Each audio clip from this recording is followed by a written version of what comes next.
After Islamic State fighters routed the Iraqi army last summer, the world realized the growing threat of ISIS. Its terror spread from Syria and Iraq to Libya and other parts of Africa, where Nigeria's Boko Haram recently pledged its allegiance. Add to this reports of operations in Pakistan and Afghanistan, and now the ISIS influence is reaching as far away as Southeast Asia. Islamic extremists want to control this area of the southern Philippines, and even though ISIS has yet to accept them into their organization, the MILF and the Islamic State have shared ideology. That includes destroying churches, kidnapping and killing Christians. Just ask missionary Pastor Daniel. He asked that we hide his face to protect him from further persecution. Last fall, Daniel and 2 other family members were kidnapped by a splinter group of the Moro Islamic Liberation Front, or MILF. When the 2 men captured me, I had a towel around my neck. One of the Muslim soldiers grabbed the towel and told me, "We will use this to wipe the blood from your neck." They took Daniel to their camp, where he met a notorious Islamic terrorist known as Commander Tukboy. Tukboy said he would behead the evangelist for leading tribal people to Christ. I told him I was only helping the tribes. There is nothing wrong with preaching the gospel while serving them. He said, "Anyone who brings the gospel of Jesus Christ and upholds the God of Israel is our enemy." I noticed his soldiers digging a hole in front of me. I heard one ask, "Do you think he will fit in this?" So I knew the grave was for me. This was it. This was my time for death.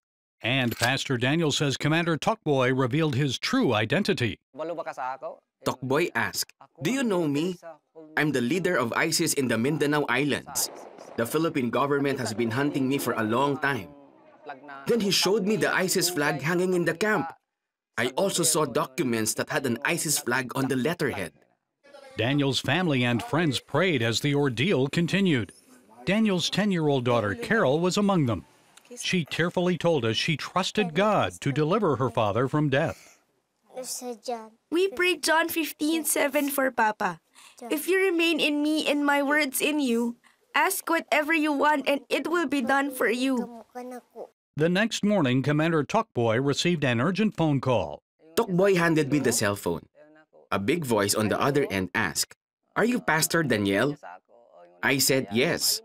He said, "Do you know today is the date of your death?" I replied, "Yes. If Jesus Christ wills it, today is my day." Then he said, "You are lucky. We are sparing your life.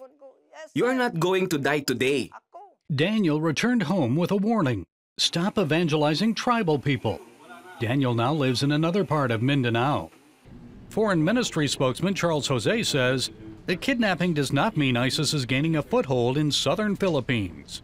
We're not exactly convinced that they're really IS. Maybe they're just jumping on the bandwagon. Most of them are, engaged in banditry and kidnap for ransom activities. However, the Philippine government is investigating reports that potential ISIS recruits have received training in a remote village not far from Zamboanga City. Despite his near-death experience and the possibility that he could be kidnapped again, Daniel continues to share the gospel with the tribal people of Mindanao. The incident taught me not to fear death. I saw the power of God. Jesus delivered me out of death, and it has made me bolder to serve God because I saw His power. And Carol knows why she has her Papa back. We did not know where to find Papa, but God knew where to find him. The Lord brought him out of the camp. The Lord answered our prayers. God is so good to our family. Gary Lane, CBN News, Mindanao, Philippines.